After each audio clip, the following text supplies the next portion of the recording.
प्यारे विद्यार्थियों, सब तो पहला प्यार भरी सत श्री अकाल। मैं कुलविंदर सिंह, हैडमास्टर सरकारी हाई स्कूल लहरा बेगा बठिंडा, आप जी के सामने अपना आडियो पाठ लैके हाज़र हाँ। जिमें कि तुसी सारे जानते ही हो कि करोना का प्रकोप पंजाब विच पूरी दुनिया विच तेज़ी नाल वध रहा है। सो प्यारे विद्यार्थियों, इस महामारी तो बचन के लिए घरां च रहिंदे होए अपना ते अपने परिवार का ख्याल रखना है। प्रशासन ਅਤੇ सरकार द्वारा जारी कीतियां हदायतों का पालन करना है। बचाव विच ही बचाव है। सिक्ख्या विभाग ने तुहाडियां ऑनलाइन जमातां शुरू करके जो नवा उपराला किया है, इसलिए सिक्ख्या विभाग की पूरी टीम ਵਧਾਈ ਦੀ पात्र है। जिस तरह तुसी स्कूल नहीं जा पा रहे, पर तुहाडा स्कूल तुहाडे घर तक पहुँचाउण दे लई ਵੱਖ-ਵੱਖ माध्यम वरते जा रहे ने ते इसे लड़ी के तहत अज मैं तुहाडे नाल अपना पाठ लैके हाज़र हाँ। तुहाडे लई तुहाडे नाल जीवनी उत्ते गलबात करांगा। अपनी पंजाबी की पाठ पुस्तक 8वीं श्रेणी दे विच कुल 6 जीवनियां पाठक्रम दे विच शामिल हैं। अज आपां पहली जीवनी बारे गलबात करांगे। पहली जीवनी पढ़न तो पहलां तुहाडी जान पछाण करवाउणी मैं जरूरी समझदा हाँ कि जीवनी हुंदी की है। तो जीवनी रचना का मूल आधार जन्म साखी नूं मन्निया गया है। जीवनी लई बहुत सारे समानार्थी शब्द वरते जाते हैं, जिमें जीवन बरतांत, जीवन कथा, जीवन चरित्र। अंग्रेजी विच इसनूं बायोग्राफी कहा जाता है। जीवनी शब्द की वरतों सब तो पहला ड्राइडन ने की। उस अनुसार जीवनी विशेष मनुखों का जीवन इतिहास है। डॉक्टर रतन सिंह जग्गी जी अनुसार जीवनी ਸਾਹਿਤ ਦਾ ਉਹ रूप है जिस विच किसी श्रेष्ठ चरित्र वाले व्यक्ति के जीवन का बरतांत इतने कलात्मक सहज नाल दिता गया होवे कि उस व्यक्ति की शख्सियत पुनरसिरजित रूप में पेश हो जाए। एक प्रकार नाल जीवे हुए जीवन की पुनरसिरजना है। जीवनी की परिभाषा समझद्या असीं ये कह सकते हैं कि जीवनी विच किसी सधारण या विशेष व्यक्ति के जीवन, शख्सियत ते उसके आदर्शों नूं आधार बना के उसका बहुपक्षी चित्रण किया जाता है। जीवनी विच कारजां,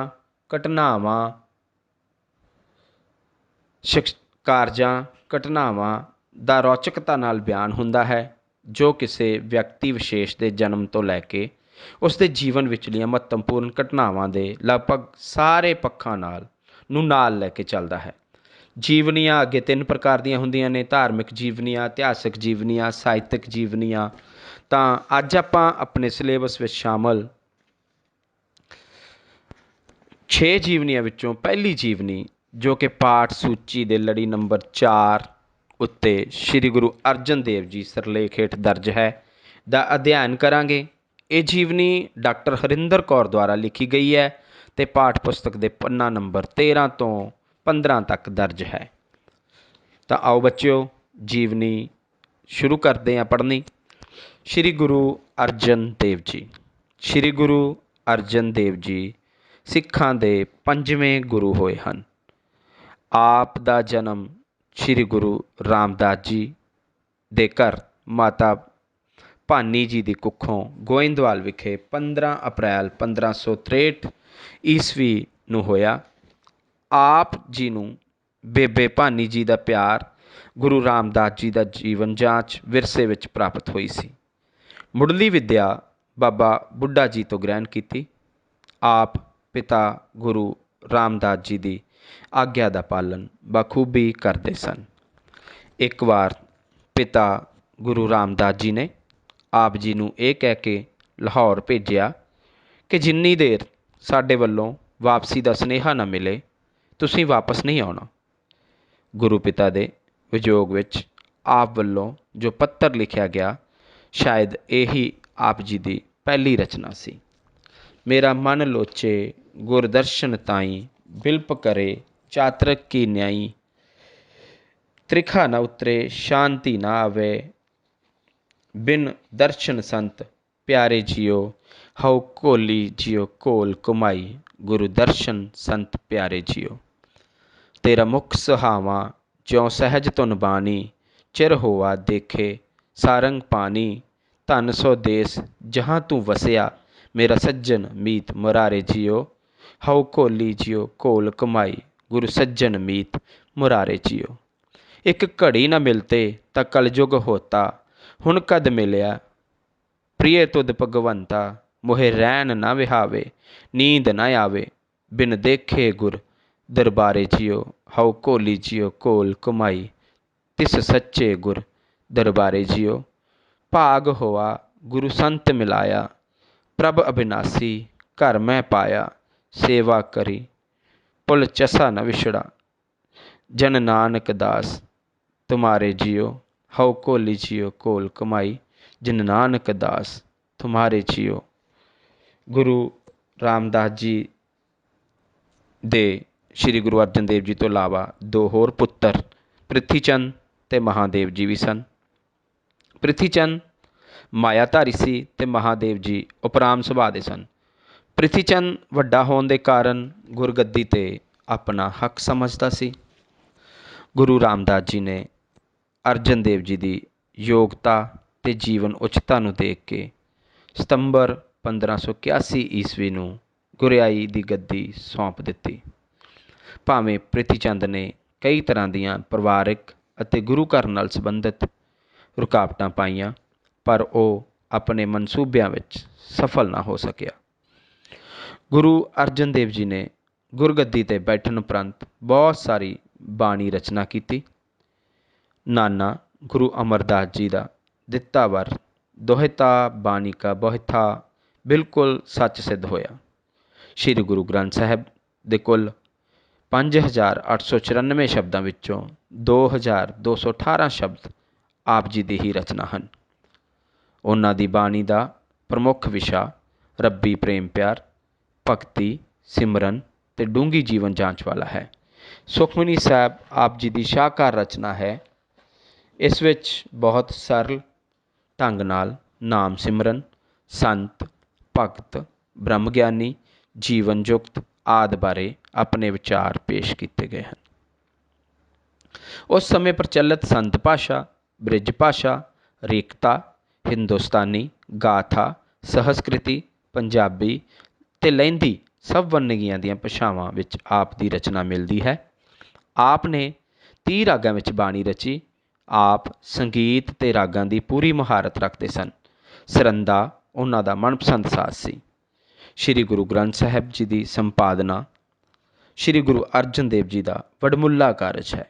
ਆਪ ਨੇ ਪਹਿਲੇ 4 ਗੁਰੂਆਂ ਭਾਵ ਗੁਰੂ ਨਾਨਕ ਦੇਵ ਜੀ, ਗੁਰੂ ਅੰਗਦ ਦੇਵ ਜੀ, ਗੁਰੂ ਅਮਰਦਾਸ ਜੀ ਅਤੇ ਗੁਰੂ ਰਾਮਦਾਸ ਜੀ ਤੋਂ ਇਲਾਵਾ ਸੰਤਾਂ ਭਗਤਾਂ ਦੀ ਰਚਨਾ ਨੂੰ ਇਕੱਤਰ ਕਰਕੇ ਉਸ ਨੂੰ ਰਾਗਾਂ ਅਨੁਸਾਰ ਸੰਭਾਲਿਆ। ਇਹ ਵੱਡ ਆਕਾਰੀ ਧਰਮ ਗ੍ਰੰਥ ਮਨੁੱਖੀ ਏਕਤਾ ਅਤੇ ਸਰਬ ਸਾਂਝੀਵਾਲਤਾ ਦਾ ਪ੍ਰਤੀਕ ਹੈ। ਬਾਬਾ ਫਰੀਦ, ਕਬੀਰ, ਰਾਮਾਨੰਦ, ਬੇਨੀ, ਨਾਮਦੇਵ, ਤਰਲੋਚਨ, ਪੀਪਾ, ਸਦਨਾ, ਜੈਦੇਵ, ਸੈਨ ਅਤੇ ਭੀਖਨ ਆਦਿ ਸਾਰੇ ਸੰਤ ਭਗਤ ਵੱਖਰੇ ਵੱਖਰੇ ਇਲਾਕਿਆਂ ਦੇ ਹੋਣ ਦੇ ਬਾਵਜੂਦ ਸਾਰਿਆਂ ਦਾ ਸੁਨੇਹਾ ਰੱਬੀ ਏਕਤਾ ਦਾ ਹੈ। ਗੁਰੂ ਅਰਜਨ ਦੇਵ ਜੀ ਨੇ ਸਾਰੀ ਰਚਨਾ ਨੂੰ ਰਾਗਾਂ ਅਨੁਸਾਰ ਤਰਤੀਬ ਦੇ ਕੇ ਇੱਕ ਥਾਂ ਇਕੱਠਾ ਕੀਤਾ ਅਤੇ ਇੱਕ ਯੋਗ ਸੰਪਾਦਕ ਵਾਂਗ ਸਾਰਾ ਕਾਰਜ ਨਿਭਾਇਆ। ਲਿਖਾਈ ਦਾ ਕੰਮ ਭਾਈ ਗੁਰਦਾਸ ਜੀ ਤੋਂ ਕਰਵਾਇਆ ਗਿਆ। ਇਸ ਤਰ੍ਹਾਂ ਸ਼੍ਰੀ ਗੁਰੂ ਗ੍ਰੰਥ ਸਾਹਿਬ ਜੀ ਦੀ ਸੰਪਾਦਨਾ ਦਾ ਕਾਰਜ 1604 ਈਸਵੀ ਨੂੰ ਸੰਪੂਰਨ ਹੋਇਆ। ਗੁਰੂ ਅਰਜਨ ਦੇਵ ਜੀ ਦਾ ਸਿੱਖ ਧਰਮ, ਸਿੱਖ ਇਤਿਹਾਸ ਅਤੇ ਕਈ ਹੋਰ ਖੇਤਰਾਂ ਵਿੱਚ ਵਡਮੁੱਲਾ ਯੋਗਦਾਨ ਹੈ। ਆਪ ਨੇ 1588 ਈਸਵੀ ਵਿੱਚ ਸ਼੍ਰੀ ਹਰਿਮੰਦਰ ਸਾਹਿਬ ਦੀ ਨੀਂਹ ਮੁਸਲਮਾਨ ਫਕੀਰ ਸਾਈਂ ਮੀਆਂ ਮੀਰ ਤੋਂ ਰਖਵਾਈ। ਲੋਕਾਂ ਨੂੰ ਸਾਂਝਾ ਧਰਮ ਸਥਾਨ ਅਤੇ ਇਸ਼ਨਾਨ ਕਰਨ ਲਈ ਤਲਾਅ ਬਣਵਾਇਆ। ਅੰਮ੍ਰਿਤਸਰ ਵਿੱਚ ਹੀ ਸੰਤੋਖਸਰ ਅਤੇ ਰਾਮਸਰ 2 ਹੋਰ ਸਰੋਵਰ ਬਣਵਾਏ। ਉਸ ਜ਼ਮਾਨੇ ਵਿੱਚ ਸਰੋਵਰ ਜਾਂ ਤਲਾਅ ਹੀ ਬਹੁਤ ਮਹੱਤਵ ਸੀ। ਇਸ਼ਨਾਨ ਕਰਨ ਲਈ ਦਰਿਆ ਜਾਂ ਤਲਾਅ ਹੀ ਹੁੰਦੇ ਸਨ। ਗੁਰੂ ਸਾਹਿਬ ਨੇ ਤਰਨ ਤਾਰਨ ਨਗਰ ਵੀ ਵਸਾਇਆ। ਤਰਨ ਤਾਰਨ ਦਾ ਸਰੋਵਰ ਆਕਾਰ ਦੇ ਪੱਖ ਤੋਂ ਕਾਫੀ ਵੱਡਾ ਹੈ। ਆਪ ਨੇ ਲੋਕ ਭਲਾਈ ਦੇ ਹੋਰ ਵੀ ਬਹੁਤ ਸਾਰੇ ਕੰਮ ਕੀਤੇ। ਸਿੱਖੀ ਦੇ ਪ੍ਰਚਾਰ ਲਈ ਧਰਮ ਅਸਥਾਨ ਉਸਾਰੇ, ਲਾਹੌਰ ਵਿੱਚ ਬਾਉਲੀ ਬਣਵਾਈ, ਤਰਨ ਤਾਰਨ ਵਿੱਚ ਯਤੀਮਾਂ ਅਤੇ ਕੋੜੀਆਂ ਲਈ ਹਸਪਤਾਲ ਖੋਲ੍ਹਿਆ, ਦਸਵੰਧ ਦੀ ਪ੍ਰਥਾ ਵੀ ਆਰੰਭ ਕੀਤੀ। ਇਸ ਤੋਂ ਇਲਾਵਾ ਕਾਬਲ, ਕੰਧਾਰ ਅਤੇ ਢਾਕੇ ਤੱਕ ਵਪਾਰ ਦਾ ਕੰਮ ਸ਼ੁਰੂ ਕੀਤਾ। ਗੁਰੂ ਅਰਜਨ ਦੇਵ ਜੀ ਜਿੱਥੇ ਗੁਰਬਾਣੀ ਅਤੇ ਸ਼ਾਂਤੀ ਦੇ ਪੁੰਜ ਸਨ, ਉੱਥੇ ਦੇਸ਼ ਧਰਮ ਲਈ ਕੁਰਬਾਨੀ ਦੇਣ ਤੋਂ ਵੀ ਨਹੀਂ ਝਿਜਕੇ। ਸਮੇਂ ਦੀ ਸਰਕਾਰ ਦਾ ਵਰਤਾਅ ਠੀਕ ਨਹੀਂ ਸੀ। ਮੁਗਲ ਹਕੂਮਤ ਨੇ ਆਪ ਨੂੰ ਕਈ ਤਰ੍ਹਾਂ ਦੇ ਤਸੀਹੇ ਦਿੱਤੇ। ਆਪ ਨੂੰ ਤੱਤੀ ਤਵੀ 'ਤੇ ਬਿਠਾਇਆ ਗਿਆ, ਸੀਸ ਉੱਤੇ ਗਰਮ ਰੇਤ ਪਾਈ ਗਈ। ਆਪ ਪ੍ਰਭੂ ਭਾਣੇ 'ਚ ਅਡੋਲ ਰਹਿ ਕੇ ਉਸ ਨੂੰ ਮੰਨਦੇ ਰਹੇ। ਆਪ ਨੂੰ ਇਸਲਾਮ ਧਰਮ ਕਬੂਲ ਕਰਨ ਲਈ ਕਿਹਾ ਗਿਆ। ਜਦੋਂ ਗੁਰੂ ਜੀ ਨੇ ਇਸਲਾਮ ਧਰਮ ਧਾਰਨ ਕਰਨ ਤੋਂ ਇਨਕਾਰ ਕਰ ਦਿੱਤਾ ਤਾਂ ਆਪ ਨੂੰ ਕਈ ਤਰ੍ਹਾਂ ਦੀਆਂ ਤਕਲੀਫਾਂ ਦਿੱਤੀਆਂ ਗਈਆਂ ਅਤੇ ਇਸ ਤਰ੍ਹਾਂ ਦੀਆਂ ਹਿਰਦੇ ਵਿਦਕ ਤਕਲੀਫਾਂ ਸਹਿਣ ਕਰਦੇ ਹੋਏ ਲਾਹੌਰ ਵਿਖੇ ਆਪ ਸ਼ਹੀਦੀ ਪ੍ਰਾਪਤ ਕਰ ਗਏ। ਗੁਰੂ ਸਾਹਿਬ ਨੂੰ ਕੋਈ ਵੀ ਸਮਝੌਤਾ ਮਨਜ਼ੂਰ ਨਹੀਂ ਸੀ। ਉਹਨਾਂ ਨੇ ਸ਼ਹਾਦਤ ਦੇਣੀ ਹੀ ਪ੍ਰਵਾਨ ਕੀਤੀ। ਸਿੱਖ ਧਰਮ ਵਿੱਚ ਪਹਿਲੀ ਸ਼ਹੀਦੀ ਗੁਰੂ ਅਰਜਨ ਦੇਵ ਜੀ ਦੀ ਹੋਈ ਹੈ। ਇਸੇ ਲਈ ਆਪ ਨੂੰ ਸ਼ਹੀਦਾਂ ਦੇ ਸਰਤਾਜ, ਕੁਰਬਾਨੀ ਦੇ ਬਾਨੀ ਅਤੇ ਸ਼ਾਂਤੀ ਦੇ ਪੁੰਜ ਕਿਹਾ ਜਾਂਦਾ ਹੈ। ਆਪ ਦੀ ਸ਼ਹਾਦਤ ਪਿੱਛੋਂ ਮੀਰੀ ਪੀਰੀ ਦੇ ਮਾਲਕ ਗੁਰੂ ਹਰਗੋਬਿੰਦ ਜੀ ਨੇ ਗੁਰਗੱਦੀ ਸੰਭਾਲੀ। ਪਿਆਰੇ ਵਿਦਿਆਰਥੀਓ, ਇਹ ਸੀ ਜੀਵਨੀ ਸ਼੍ਰੀ ਗੁਰੂ ਅਰਜਨ ਦੇਵ ਜੀ। ਤਾਂ ਤੁਸੀਂ ਕਿਤਾਬਾਂ ਦੇ ਉੱਤੋਂ ਇਸ ਦਾ ਇੱਕ ਵਾਰ ਫਿਰ ਪਾਠ ਕਰਨਾ ਹੈ, ਆਪਣੇ ਆਪ ਪੜ੍ਹਨਾ ਹੈ। ਜਿਨ੍ਹਾਂ ਵਿਦਿਆਰਥੀਆਂ ਕੋਲ ਆਪਣੇ ਵੱਡੇ ਭੈਣ ਭਰਾਵਾਂ ਦੀਆਂ ਪੁਰਾਣੀਆਂ ਕਿਤਾਬਾਂ ਹਨ ਜਾਂ ਸਕੂਲ ਵਿੱਚ ਬਣੀਆਂ ਬੁੱਕ ਬੈਂਕਸ ਦੇ ਵਿੱਚੋਂ ਕਿਤਾਬਾਂ ਤੁਸੀਂ ਲੈ ਲਈਆਂ ਹਨ, ਉਹ ਪਾਠ ਅਭਿਆਸ ਕਰ ਸਕਦੇ ਹਨ। ਅਤੇ ਦੂਸਰੇ ਵਿਦਿਆਰਥੀ ਜਿਨ੍ਹਾਂ ਕੋਲ ਕਿਤਾਬਾਂ ਮੌਜੂਦ ਨਹੀਂ ਹਨ, ਉਹ ਔਨਲਾਈਨ ਜੋ ਲਿੰਕ ਤੁਹਾਡੇ ਗਰੁੱਪਾਂ ਦੇ ਵਿੱਚ ਸ਼ੇਅਰ ਕੀਤੇ ਗਏ ਹਨ, ਉੱਥੋਂ ਕਿਤਾਬਾਂ ਡਾਊਨਲੋਡ ਕਰਕੇ ਇਸ ਜੀਵਨੀ ਦਾ ਪਾਠ ਕਰ ਸਕਦੇ ਹੋ।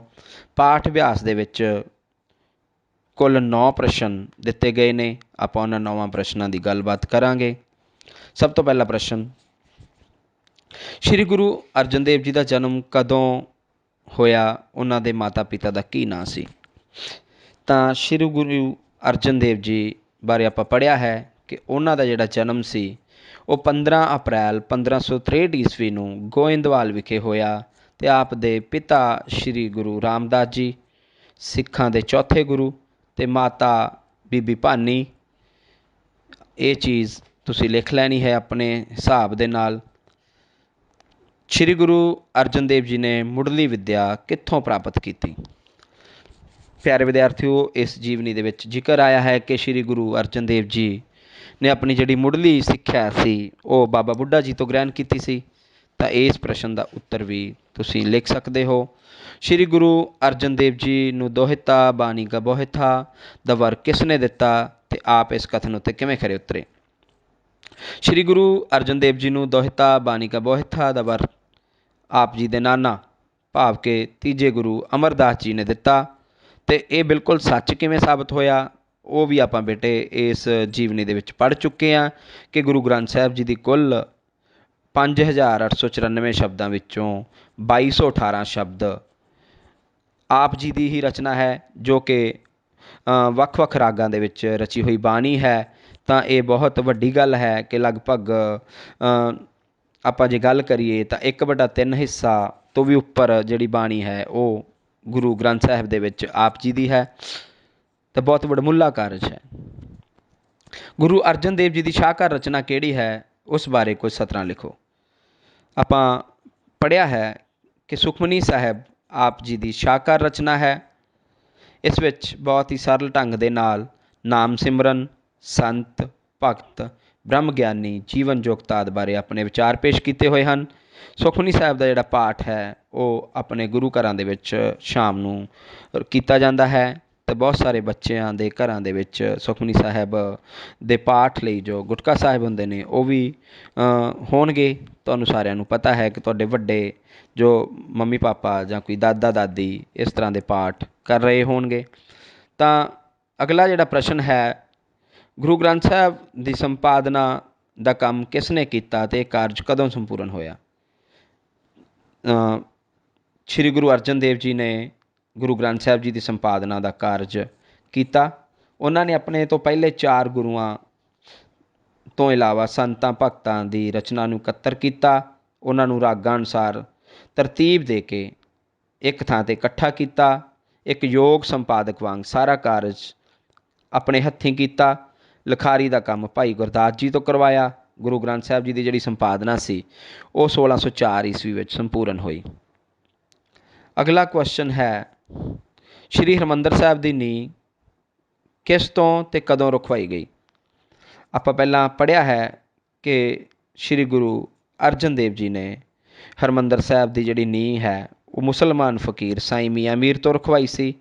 ਲੋਕਾਂ ਨੂੰ ਸਰਬ ਸਾਂਝਾ ਧਰਮ ਸਥਾਨ ਅਤੇ ਇਸ਼ਨਾਨ ਕਰਨ ਲਈ ਸਰੋਵਰ ਬਣਾਇਆ ਸੀ ਅਤੇ 4 ਦਰਵਾਜ਼ੇ ਸ਼੍ਰੀ ਹਰਿਮੰਦਰ ਸਾਹਿਬ ਦੇ 4 ਵਰਨਾਂ ਕਾ ਸਾਂਝਾ 4 ਵਰਨਾਂ ਦੇ ਲਈ ਸਾਂਝਾ ਜੋ ਧਰਮ ਸਥਾਨ ਸੀ ਉਹ ਬਣਾਇਆ ਗਿਆ ਸੀ। ਤਾਂ 1588 ਈਸਵੀ ਦੇ ਵਿੱਚ ਨੀਂਹ ਰੱਖੀ ਗਈ ਸੀ ਹਰਿਮੰਦਰ ਸਾਹਿਬ ਦੀ, ਜੋ ਮੁਸਲਮਾਨ ਫਕੀਰ ਸਾਈਂ ਮੀਆਂ ਮੀਰ ਨੇ ਰੱਖੀ ਸੀ। ਅਗਲਾ ਜਿਹੜਾ ਪ੍ਰਸ਼ਨ ਹੈ, ਸ਼੍ਰੀ ਗੁਰੂ ਗ੍ਰੰਥ ਸਾਹਿਬ ਵਿੱਚ ਕਿਹੜੇ ਕਿਹੜੇ ਭਗਤਾਂ ਦੀ ਬਾਣੀ ਦਰਜ ਹੈ? ਸ਼੍ਰੀ ਗੁਰੂ ਗ੍ਰੰਥ ਸਾਹਿਬ ਦੇ ਵਿੱਚ ਪੰਜਾਬ ਦੇ ਬਾਬਾ ਫਰੀਦ ਜੀ, ਕਬੀਰ ਅਤੇ ਰਾਮਾਨੰਦ ਯੂਪੀ ਦੇ, ਬਿਹਾਰ ਦੇ ਬੇਨੀ ਜੀ, ਨਾਮਦੇਵ ਤਰਲੋਚਨ ਮਹਾਰਾਸ਼ਟਰ ਦੇ, ਗੁਜਰਾਤ ਦੇ ਪੀਪਾ ਜੀ, ਸਿੰਧ ਦੇ ਸਦਨਾ ਜੀ, ਬੰਗਾਲ ਦੇ ਜੈਦੇਵ ਜੀ, ਸੈਨ ਅਤੇ ਭੀਖਨ ਰਾਜਪੂਤਾਨਾ ਜਿਹੜੇ ਸਨ, ਉਹਨਾਂ ਇਲਾਕਿਆਂ ਤੋਂ ਵੱਖਰੇ ਵੱਖਰੇ ਇਲਾਕਿਆਂ ਦੇ ਵਿੱਚੋਂ ਸੰਤ ਭਗਤਾਂ ਦੀ ਜਿਹੜੀ ਬਾਣੀ ਹੈ ਉਹ ਇਸ ਗੁਰੂ ਗ੍ਰੰਥ ਸਾਹਿਬ ਦੇ ਵਿੱਚ ਦਰਜ ਹੈ।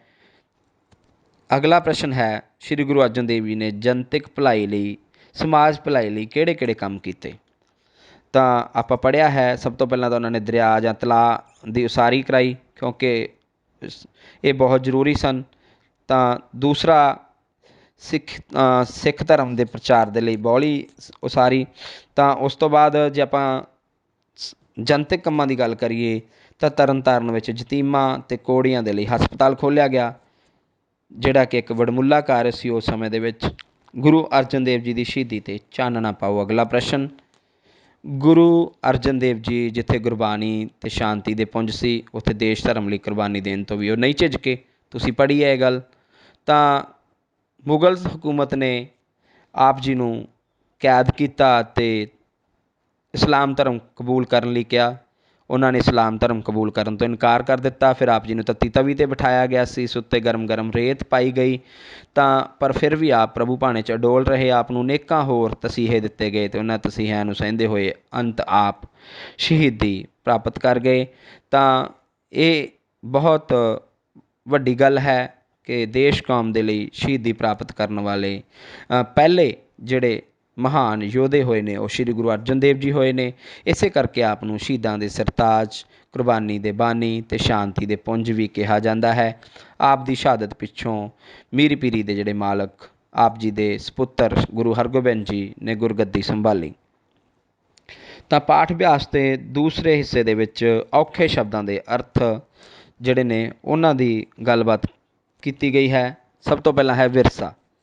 ਵਿਰਸਾ ਵੱਡ ਵਡੇਰਿਆਂ ਦੀ ਉਹ ਜਾਇਦਾਦ ਜੋ ਅਗਲੀ ਪੀੜ੍ਹੀ ਨੂੰ ਮਿਲੇ, ਜੱਦੀ ਜਾਇਦਾਦ ਆਪਾਂ ਕਹਿ ਸਕਦੇ ਹਾਂ। ਤਾਂ ਇਸ ਦੇ ਵਿੱਚ ਇਹ ਨਹੀਂ ਜ਼ਰੂਰੀ ਕਿ ਜਿਹੜੀ ਜਾਇਦਾਦ ਹੈ ਉਹ ਕੋਈ ਸੋਨੇ ਜਾਂ ਜ਼ਮੀਨ ਦੇ ਰੂਪ ਵਿੱਚ ਮਿਲੇ। ਇਹ ਵਿਚਾਰਾਂ ਦੇ ਰੂਪ ਵਿੱਚ ਹੋ ਸਕਦੀ ਹੈ। ਬਾਖੂਬੀ, ਅਗਲਾ ਜਿਹੜਾ ਸ਼ਬਦ ਹੈ ਬਾਖੂਬੀ, ਇਹ ਬਹੁਤ ਚੰਗੀ ਤਰ੍ਹਾਂ, ਜਿਵੇਂ ਮੈਂ ਕਹਿ ਦਿਆਂ ਕਿ ਤੁਸੀਂ 8ਵੀਂ ਦੇ ਸਿਲੇਬਸ ਬਾਰੇ ਬਾਖੂਬੀ ਜਾਣਦੇ ਹੋ, ਤਾਂ ਬਹੁਤ ਚੰਗੀ ਤਰ੍ਹਾਂ ਜਾਣਦੇ ਹੋ ਕਿ ਤੁਹਾਡਾ ਸਿਲੇਬਸ ਕੀ ਹੈ। ਉਪਰਾਮ, ਉਪਰਾਮ ਹੁੰਦਾ ਉਚਾਟ ਜਾਂ ਉਦਾਸ ਹੋਣਾ। ਤਾਂ ਰਾਮ ਜੋ ਕਿ ਕਰੋਨਾ ਦੇ ਕਹਿਰ ਨੂੰ ਦੇਖਦਿਆਂ ਉਪਰਾਮ ਅਵਸਥਾ ਵਿੱਚ ਹੈ, ਉਦਾਸ ਹੈ ਆਪਾਂ ਕਹਿ ਸਕਦੇ ਹਾਂ। ਮਨਸੂਬਾ ਜਾਂ ਇਰਾਦਾ ਕੀ ਹੈ ਜਾਂ ਮਨਸ਼ਾ ਕੀ ਹੈ? ਸਿੱਖਿਆ ਭਾਗ ਦਾ ਮਨਸੂਬਾ ਘਰ ਘਰ ਸਿੱਖਿਆ ਨੂੰ ਪਹੁੰਚਾਉਣਾ ਹੈ। ਵੰਨਗੀਆਂ ਇਹ ਹੁੰਦੇ ਨੇ ਨਮੂਨੇ ਜਾਂ ਕਿਸਮਾਂ। ਤਾਂ ਸਾਡੇ ਸਕੂਲ ਦੀ ਕਿਆਰੀ ਦੇ ਵਿੱਚ ਵੱਖ ਵੱਖ ਵੰਨਗੀਆਂ ਦੇ ਫੁੱਲ ਲੱਗੇ ਹੋਏ ਹਨ। ਹਿਰਦੇ ਵੇਦਕ, ਦਿਲ ਨੂੰ ਵਿੰਨ ਜਾਣ ਵਾਲੀ ਜਾਂ ਦੁਖਾਵੀ ਘਟਨਾ। ਗੁਰੂ ਅਰਜਨ ਦੇਵ ਜੀ ਦੀ ਸ਼ਹੀਦੀ ਹਿਰਦੇ ਵਿਦਕ ਸੀ। ਸੰਗਤਾਂ ਦੇ ਲਈ ਆਪਾਂ ਇਹ ਕਹਿ ਸਕਦੇ ਹਾਂ ਕਿ ਬਹੁਤ ਦੁਖਾਵੀ ਘਟਨਾ ਸੀ। ਸਰਤਾਜ, ਸਿਰ ਦਾ ਮੁਕਟ, ਸਿਰ ਦਾ ਤਾਜ, ਮੁਖੀਆ ਜਾਂ ਪ੍ਰਧਾਨ। ਗੁਰੂ ਅਰਜਨ ਦੇਵ ਜੀ ਸ਼ਹੀਦਾਂ ਦੇ ਸਰਤਾਜ ਕਹਾਏ ਨੇ। ਅਗਲਾ ਹੈ ਪੁੰਜ, ਸਮੂਹ ਜਾਂ ਢੇਰ। ਸ਼ਾਂਤੀ ਦਾ ਸਮੂਹ, ਸ਼ਾਂਤੀ ਦਾ ਢੇਰ, ਸ਼ਾਂਤੀ ਦੇ ਪੁੰਜ। ਗੁਰੂ ਅਰਜਨ ਦੇਵ ਜੀ। ਬਾਉਲੀ, ਬਾਉਲੀ ਉਹ ਖੂਹ ਜਿਸ ਵਿੱਚ ਪਾਣੀ ਤੱਕ ਪਹੁੰਚਣ ਲਈ ਇੱਟਾਂ ਜਾਂ ਪੱਥਰ ਦੀਆਂ ਪੌੜੀਆਂ ਬਣੀਆਂ ਹੋਣ। ਤਾਂ ਪਾਠ ਦੇ ਵਿੱਚ ਜ਼ਿਕਰ ਆਇਆ ਹੈ ਕਿ ਲਾਹੌਰ ਦੇ ਵਿੱਚ ਉਹਨਾਂ ਨੇ ਬਾਉਲੀ ਦਾ ਨਿਰਮਾਣ ਕਰਾਇਆ ਸੀ। ਤਸੀਹੇ, ਤਕਲੀਫਾਂ ਜਾਂ ਕਸ਼ਟ। ਤਾਂ ਜ਼ਾਲਮਾਂ ਨੇ ਆਪਾਂ ਕਹਿ ਸਕਦੇ ਹਾਂ ਕਿ ਮੁਗਲ ਹਕੂਮਤ ਨੇ ਬਹੁਤ ਸਾਰੇ ਤਸੀਹੇ ਦਿੱਤੇ, ਅਰਜਨ ਦੇਵ ਜੀ ਨੂੰ ਕਸ਼ਟ ਦਿੱਤੇ, ਤਕਲੀਫਾਂ ਦਿੱਤੀਆਂ। ਲਾਹੌਰ ਇਹ ਬੇਟਾ ਇੱਕ ਸ਼ਹਿਰ ਦਾ ਨਾਮ ਹੈ ਜੋ ਅੱਜ ਕੱਲ੍ਹ ਪਾਕਿਸਤਾਨ ਵਿੱਚ ਹੈ। ਕਿਸੇ ਟਾਈਮ 'ਤੇ ਇਹ ਆਪਣੇ ਪੰਜਾਬ ਦਾ ਹਿੱਸਾ ਹੁੰਦਾ ਸੀ। ਤਾਂ ਜਿਹੜੀ ਮਾਝੀ ਬੋਲੀ ਹੈ ਉਹਦਾ ਮੁੱਖ ਅੰਮ੍ਰਿਤਸਰ ਦੇ ਨਾਲ ਕੇਂਦਰ ਹੁੰਦਾ ਸੀ। ਵਿਦਿਆਰਥੀਓ, ਤੀਸਰੇ ਹਿੱਸੇ ਦੇ ਵਿੱਚ ਵਾਕਾਂ ਵਿੱਚ ਵਰਤੋਂ ਜੋ ਦਿੱਤੀ ਹੋਈ ਹੈ ਉਹਦੀ ਆਪਾਂ ਗੱਲਬਾਤ ਕਰਾਂਗੇ। ਸਭ ਤੋਂ ਪਹਿਲਾਂ ਜੀਵਨ ਜਾਚ। ਜੀਵਨ ਜਾਚ, ਜੀਵਨ ਜਿਉਣ ਦਾ ਢੰਗ, ਜੀਵਨ ਜਿਉਣ ਦਾ ਸਲੀਕਾ। ਤਾਂ ਜੀਵਨ ਜਾਚ ਤੁਹਾਡੀ ਕਿਸ ਤਰ੍ਹਾਂ ਦੀ ਹੈ, ਇਹ ਤੁਸੀਂ ਇਹਦਾ ਵਾਕ ਬਣਾਉਣਾ ਹੈ, ਇਹਨੂੰ ਵਾਕਾਂ 'ਚ ਵਰਤਣਾ ਹੈ, ਕਾਪੀ 'ਤੇ ਲਿਖਣਾ ਵੀ ਹੈ। ਸ਼ਾਹਕਾਰ ਰਚਨਾ, ਤਾਂ ਇਹਦੇ ਬਾਰੇ ਵੀ ਤੁਸੀਂ ਜਾਣ ਗਏ ਹੋਗੇ ਪਾਠ ਦੇ ਵਿੱਚੋਂ ਕਿ ਸ਼ਾਹਕਾਰ ਰਚਨਾ ਕੀ ਹੁੰਦੀ ਹੈ। ਸੁਖਮਨੀ ਗੁਰੂ ਅਰਜਨ ਦੇਵ ਜੀ ਦੀ ਸ਼ਾਹਕਾਰ ਰਚਨਾ ਹੈ। ਤਾਂ ਇਸ ਤਰ੍ਹਾਂ ਤੁਸੀਂ ਵਾਕਾਂ ਦੇ ਵਿੱਚ ਵਰਤਣਾ ਹੈ। ਵਾਕ ਤੁਸੀਂ ਬਣਾਉਣੇ ਨੇ। ਵੱਡ ਆਕਾਰੀ, ਵੱਡੇ ਆਕਾਰ ਦਾ। ਗੁਰੂ ਗ੍ਰੰਥ ਸਾਹਿਬ ਵੱਡ ਆਕਾਰੀ ਰਚਨਾ ਹੈ, ਬਾਣੀ ਜੀ ਦੇ ਵਿੱਚ ਦਰਜ ਹੈ। ਤੁਸੀਂ ਆਪਣੇ ਹਿਸਾਬ ਨਾਲ ਇਹਨੂੰ ਬਣਾ ਲੈਣਾ ਹੈ। ਮੁਹਾਰਤ, ਕਿਸੇ ਚੀਜ਼ ਨੂੰ ਕਰਨ ਦੀ ਯੋਗਤਾ, ਇਹ ਤੁਸੀਂ ਵਾਕ ਬਣਾ ਲੈਣਾ ਹੈ। ਯੋਗਦਾਨ, ਯੋਗਦਾਨ ਜਿਹੜਾ ਹੈ ਉਹ ਤੁਸੀਂ ਵਾਕ ਬੜੇ ਵਧੀਆ ਤਰੀਕੇ ਨਾਲ ਬਣਾ ਸਕਦੇ ਹੋ ਕਿ ਤੁਹਾਡੇ ਜੀਵਨ ਦੇ ਵਿੱਚ ਤੁਹਾਡੇ ਮਾਤਾ ਪਿਤਾ ਦਾ ਕੀ ਯੋਗਦਾਨ ਹੈ, ਪੜ੍ਹਾਈ ਦਾ ਕੀ ਯੋਗਦਾਨ ਹੈ, ਸਮਾਜ ਦਾ ਕੀ ਯੋਗਦਾਨ ਹੈ। ਇਸ ਤਰ੍ਹਾਂ ਤੁਸੀਂ ਕੁਛ ਵੀ ਬਣਾ ਸਕਦੇ ਹੋ। ਸ਼ਹਾਦਤ, ਸ਼ਹੀਦੀ ਹੁੰਦੀ ਹੈ। ਤਾਂ ਸ਼ਹਾਦਤ ਕਦੇ ਵੀ ਅਜਾਈ ਨਹੀਂ ਜਾਂਦੀ। ਤਾਂ ਇਸ ਤਰ੍ਹਾਂ ਤੁਸੀਂ ਵਾਕ ਕੋਈ ਵੀ ਬਣਾ ਸਕਦੇ ਹੋ। ਅਡੋਲ, ਜਿਹੜਾ ਅਡੋਲ ਰਹਿਣਾ ਹੁੰਦਾ ਹੈ, ਕਿਸੇ ਤਰੀਕੇ ਡੋਲਣਾ ਨਾ, ਜਿਹਨੂੰ ਆਪਾਂ ਕਿਸੇ ਚੀਜ਼ ਨੂੰ ਤੋਂ ਡਰਦਿਆਂ ਕੋਈ ਅਡੋਲ ਰਹਿੰਦਾ ਹੈ। ਤਾਂ ਇਸ ਤਰ੍ਹਾਂ ਤੁਸੀਂ ਵਾਕ ਬਣਾ ਸਕਦੇ ਹੋ। ਤਾਂ ਪਿਆਰੇ ਵਿਦਿਆਰਥੀਓ, ਇਸ ਪਾਠ ਅਭਿਆਸ ਤੋਂ ਬਿਨਾਂ ਜਿਵੇਂ ਆਪਾਂ ਪੜ੍ਹੋ ਪੰਜਾਬ, ਪੜ੍ਹਾਓ ਪੰਜਾਬ ਦੀਆਂ ਗਤੀਵਿਧੀਆਂ ਤੁਸੀਂ ਪਿਛਲੇ ਸਮਿਆਂ ਦੇ ਵਿੱਚ ਕਲਾਸਾਂ ਦੇ ਵਿੱਚ ਕੀਤੀਆਂ ਨੇ 6ਵੀਂ 7ਵੀਂ ਦੇ ਵਿੱਚ, ਤਾਂ ਉਸੇ ਤਰ੍ਹਾਂ ਦੀਆਂ ਕੁਛ ਗਤੀਵਿਧੀਆਂ ਵੀ ਇਸ ਵੰਨਗੀ ਦੇ ਵਿੱਚੋਂ ਕੀਤੀਆਂ ਜਾ ਸਕਦੀਆਂ ਹਨ। ਜਿਵੇਂ ਇਸ ਵੰਨਗੀ ਦੇ ਪਹਿਲੇ ਪੈਰੇ ਵਿੱਚ ਆਏ ਨਾਮ ਸ਼ਬਦ ਚੁਣੋ। ਤਾਂ ਮੈਂ ਪਹਿਲਾ ਪੈਰਾ ਦੁਬਾਰਾ ਪੜ੍ਹਨਾ ਚਾਹਾਂਗਾ। ਸ਼੍ਰੀ ਗੁਰੂ ਅਰਜਨ ਦੇਵ ਜੀ ਸਿੱਖਾਂ ਦੇ 5ਵੇਂ ਗੁਰੂ ਹੋਏ ਹਨ। ਆਪ ਜੀ ਦਾ ਜਨਮ ਸ਼੍ਰੀ ਗੁਰੂ ਰਾਮਦਾਸ ਜੀ ਦੇ ਘਰ ਮਾਤਾ ਬੀਬੀ ਭਾਨੀ ਜੀ ਦੀ ਕੁੱਖੋਂ ਗੋਇੰਦਵਾਲ ਵਿਖੇ 15 ਅਪ੍ਰੈਲ 1563 ਈਸਵੀ ਨੂੰ ਹੋਇਆ। ਆਪ ਜੀ ਨੂੰ ਬੇਬੇ ਭਾਨੀ ਜੀ ਦਾ ਪਿਆਰ ਅਤੇ ਗੁਰੂ ਰਾਮਦਾਸ ਜੀ ਦੀ ਜੀਵਨ ਜਾਂਚ ਵਿਰਸੇ ਵਿੱਚ ਪ੍ਰਾਪਤ ਹੋਈ ਸੀ। ਮੁੱਢਲੀ ਵਿੱਦਿਆ ਬਾਬਾ ਬੁੱਢਾ ਜੀ ਤੋਂ ਗ੍ਰਹਿਣ ਕੀਤੀ। ਆਪ ਪਿਤਾ ਗੁਰੂ ਰਾਮਦਾਸ ਜੀ ਦੀ ਆਗਿਆ ਦਾ ਪਾਲਣ ਬਖੂਬੀ ਕਰਦੇ ਸਨ। ਤਾਂ ਇਸ ਪੈਰੇ ਦੇ ਵਿੱਚ ਕਿਹੜੇ ਕਿਹੜੇ ਨਾਮ ਸ਼ਬਦ ਆਏ ਨੇ, ਜਿਵੇਂ ਗੁਰੂ ਹੈ, ਅਰਜਨ ਦੇਵ ਜੀ ਹੈ, ਸਿੱਖ ਹੈ, 5ਵੇਂ ਹੈ। ਤਾਂ ਹੋਰ ਵੀ ਬਹੁਤ ਸਾਰੇ ਨਾਮ ਇਸ ਪੈਰੇ ਦੇ ਵਿੱਚ ਆਏ ਨੇ। ਇਹ ਤੁਸੀਂ ਆਪਣੀ ਕਾਪੀ ਦੇ ਉੱਤੇ ਜ਼ਰੂਰ ਲਿਖਣੇ ਹਨ। ਤਾਂ ਜਿਵੇਂ ਆਪਾਂ ਗੱਲ ਕਰ ਸਕਦੇ ਹਾਂ ਕਿ ਇਸ ਤੋਂ ਅਗਲੇ ਪੈਰੇ ਦੇ ਵਿੱਚ ਪ੍ਰਣਾਮ ਸ਼ਬਦ ਚੁਣੋ। ਇੱਕ ਵਾਰ ਪਿਤਾ ਗੁਰੂ ਰਾਮਦਾਸ ਜੀ ਨੇ ਆਪ ਜੀ ਨੂੰ ਇਹ ਕਹਿ ਕੇ ਲਾਹੌਰ ਭੇਜਿਆ ਕਿ ਜਿੰਨੀ ਦੇਰ ਸਾਡੇ ਵੱਲੋਂ ਵਾਪਸੀ ਦਾ ਸੁਨੇਹਾ ਨਾ ਮਿਲੇ, ਤੁਸੀਂ ਵਾਪਸ ਨਹੀਂ ਆਉਣਾ। ਗੁਰੂ ਪਿਤਾ ਦੇ ਵਿਯੋਗ ਵਿੱਚ ਆਪ ਵੱਲੋਂ ਜੋ ਪੱਤਰ ਲਿਖਿਆ ਗਿਆ, ਸ਼ਾਇਦ ਇਹ ਹੀ ਆਪ ਦੀ ਪਹਿਲੀ ਰਚਨਾ ਸੀ। ਮੇਰਾ ਮਨ ਲੋਚੇ ਗੁਰਦਰਸ਼ਨ ਤਾਈਂ, ਬਿਲਪ ਕਰੇ ਚਾਤਰਕ ਕੀ ਨਾਈ, ਤ੍ਰਿਖਾ ਨਾ ਉਤਰੇ ਸ਼ਾਂਤੀ ਨਾ ਆਵੇ, ਬਿਨ ਦਰਸ਼ਨ ਸੰਤ ਪਿਆਰੇ ਜੀਓ। ਇਸ ਪੈਰੇ ਦੇ ਵਿੱਚੋਂ ਪ੍ਰਣਾਮ ਸ਼ਬਦ ਤੁਸੀਂ ਜਿਹੜੇ ਚੁਣਨੇ ਨੇ, ਇਹ ਤੁਹਾਡਾ ਘਰ ਦਾ ਕੰਮ ਹੈ, ਤੁਸੀਂ ਕਾਪੀਆਂ 'ਤੇ ਲਿਖਣਾ ਹੈ। ਦੂਸਰਾ, ਜੇ ਆਪਾਂ ਅਗਲੀ ਗੱਲ ਕਰੀਏ ਤਾਂ ਜੋ ਕਿਰਿਆ ਸ਼ਬਦ ਨੇ ਉਹ ਛਾਂਟਣੇ ਨੇ ਤੁਸੀਂ ਕਿਹੜੇ ਪੈਰੇ ਦੇ ਵਿੱਚੋਂ, ਉਹ ਮੈਂ ਪੈਰਾ ਦੁਬਾਰਾ ਪੜ੍ਹਨ ਜਾ ਰਿਹਾ ਹਾਂ। गुरु अर्जन देव जी ने गुरगद्दी ते बैठण उपरंत बहुत सारी रचना की। नाना गुरु अमरदास जी का दिता वर दोहिता बाणी का बोहिता बिल्कुल सच सिद्ध होया। श्री गुरु ग्रंथ साहिब जी के कुल 5894 शब्दों विचों 2218 शब्द आप जी की ही रचना हैं। उन्हां दी बाणी का प्रमुख विशा रब्बी प्रेम प्यार भगती सिमरन ते डूंगी जीवन जांच वाला है। सुखमनी साहब आप जी की शाहकार रचना है। इस विच बहुत सरल ढंग नाल नाम सिमरन संत भगत ब्रह्म ज्ञानी जीवन जुगत आदि बारे अपने विचार पेश किए हुए हैं। उस समय प्रचलित संत भाषा ब्रिज भाषा रेखता हिंदुस्तानी गाथा संस्कृति पंजाबी ते लਹਿੰਦੀ सब वन्नगियां ਦੀਆਂ ਭਾਸ਼ਾਵਾਂ ਵਿੱਚ आप जी की रचना मिलती है। आपने 30 रागां ਵਿੱਚ ਬਾਣੀ रची। आप संगीत ਅਤੇ रागां की पूरी महारत रखते सन। सरंदा उन्हां दा मनपसंद साज सी। इस मेरे द्वारा उक्त पढ़े हुए पैरे दे विचों तुसीं किरिया शब्द जिहड़े हैगे ने वो छांटने ने